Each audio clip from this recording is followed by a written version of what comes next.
So, I've had some hours to really ponder on the news that ASTRO BOT won... ASTRO BOT won the Game Awards. ASTRO BOT. That was probably the most excited I've ever been for a game I've not played. I cheered. Like, I straight up cheered for that when that got announced. And yeah, that's because, like, I recognize what that means for the gaming industry as a whole. Basically, what I believe in is not a lie from the thumbnail. This is definitely a new age for the platforming genre. Because as of this time, this is the first time a 3D platformer got such an award. And yeah, look, the 3D platforming genre is not dead. There's a lot of indie projects coming out, like Demon Turf, Corn Kids, The Plucky Squire. In fact, The Plucky Squire is actually, like, it was nominated, but it didn't win any awards. But basically, it's kind of crazy to me that Mario finally has, like, a competition again.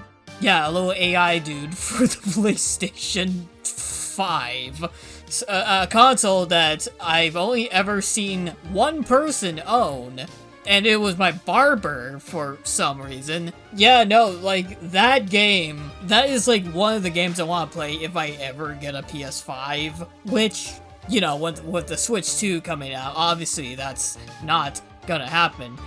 Is it too late to say, welcome in my friends as Daizo Discuss? It's probably too late to say that. So, you know what, I said it, whatever, it's part of the list. I am just flabbergasted. What does that mean? What does that mean? Well, I can certainly see, the platforming genre really growing after that. And I think Nintendo's finally gonna, like... Okay, Wonder was really good. Don't get me wrong. Wonder was probably the best 2D Mario platformer out there.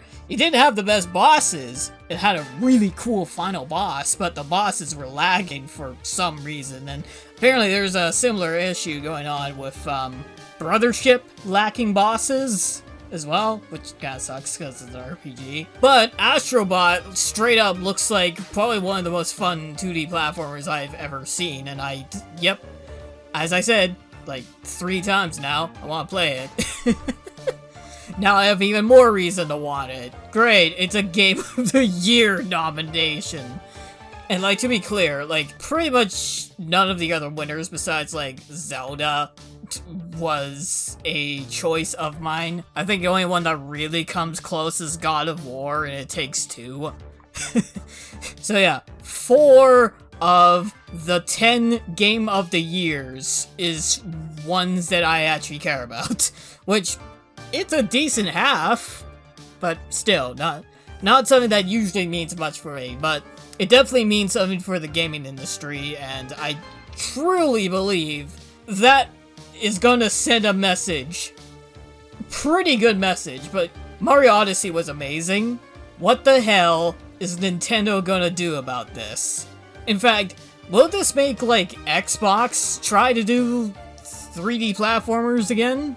Because I think I at least know, like, 2 people who want a Blinks remake or, like, a Blinks sequel for no reason whatsoever. But actually, It Takes Two is like a co-op platformer. Yeah, I have to keep looking at the stupid list because, you know, to make this kind of video, you have to seriously be caught up with your research before recording, which is my mistake because it's sort of unscripted.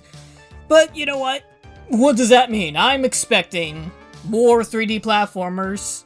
Maybe that'll finally get Rare to make Banjo 3E, or maybe like okay, they kinda did a Conker sequel, but not really. It was for their, like, game making thing. One of those make-a-game games. Speaking of which, Nintendo actually did make one of those recently, and it wasn't like Mario Maker. I need to get that. But yeah, Xbox made their own dreams, essentially, and Conker was one of the campaigns you could play, and I actually did, like, watch a YouTube video kinda showing off the entire, like, demo game thing. I mean, it was still up in the humor, but definitely not what anybody wanted out of Conquer, which is a little unfortunate. But maybe this will send Rare, or Nintendo, or Xbox in general, or even PlayStation itself, the message, hey, we like our 3D platformers, we like platformers in general, they can win at the Game Awards.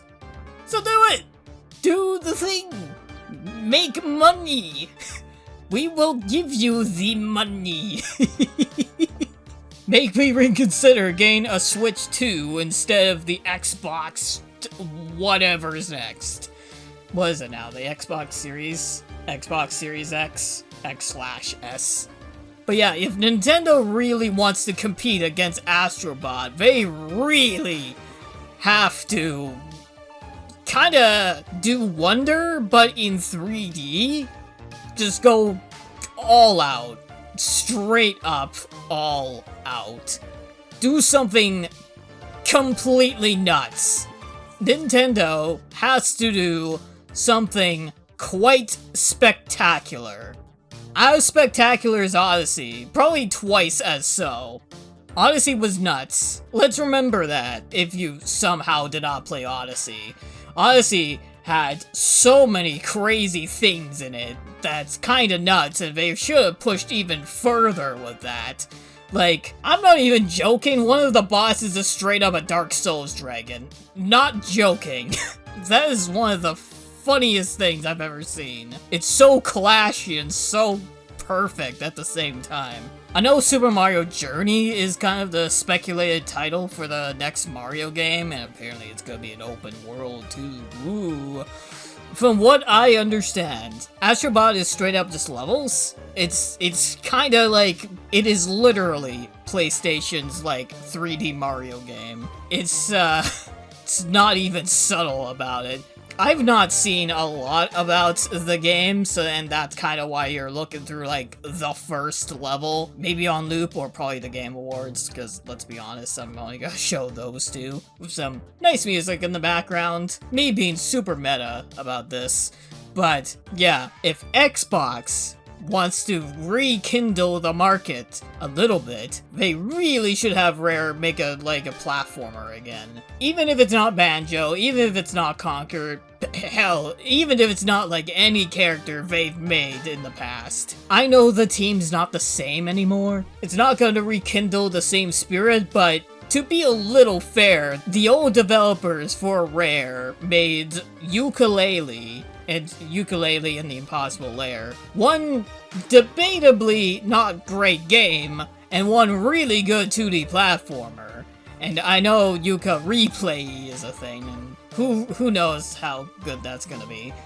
But basically, New Rare has just as much of a chance to make a really good platformer as the developers of Yooka-Laylee has, so who can really say, right? Or Xbox could just have another studio try their hand at a 3D platformer. Hell, they could even make a really good 2D platformer and try to get that at the Game Awards. It'll probably not succeed, but I gotta be honest, I straight up did not believe that Astro Bot was gonna win the Game Awards. I thought it was gonna be like that anime-looking game. I never heard of it before, straight up, until the Game Awards, and the fact it was one of the games of the year. Okay, I thought, like, either that was gonna win, or Final Fantasy Rebirth was gonna win. I straight up thought it was, like, either gonna be one of those, or maybe one of the other ones. Not in a million years would I believe Astro Bot was gonna win. So, kind of anything is possible at this point. For some reason, I thought that card game had more of a chance to win from the 3D platformer, because, like, other than It Takes Two, no other real platformer. You can argue however you want about Zelda being, like, a platformer or not. I look at it as more of an adventure game. Anyway, I'm probably gonna cut a lot of this, because I'm just kind of rambling at this point, but that's essentially what Nintendo and Xbox has to do to really compete against Sony. Especially in the new age of the 3D platformer. Or just platformers in general, really, though. You know, honestly, it would just open up more interest for people to really try it. Like, really dive back into the genre. Anyway, this is Daizo Discuss. It's never goodbye. And as always, I'll see you later. Take care, everybody.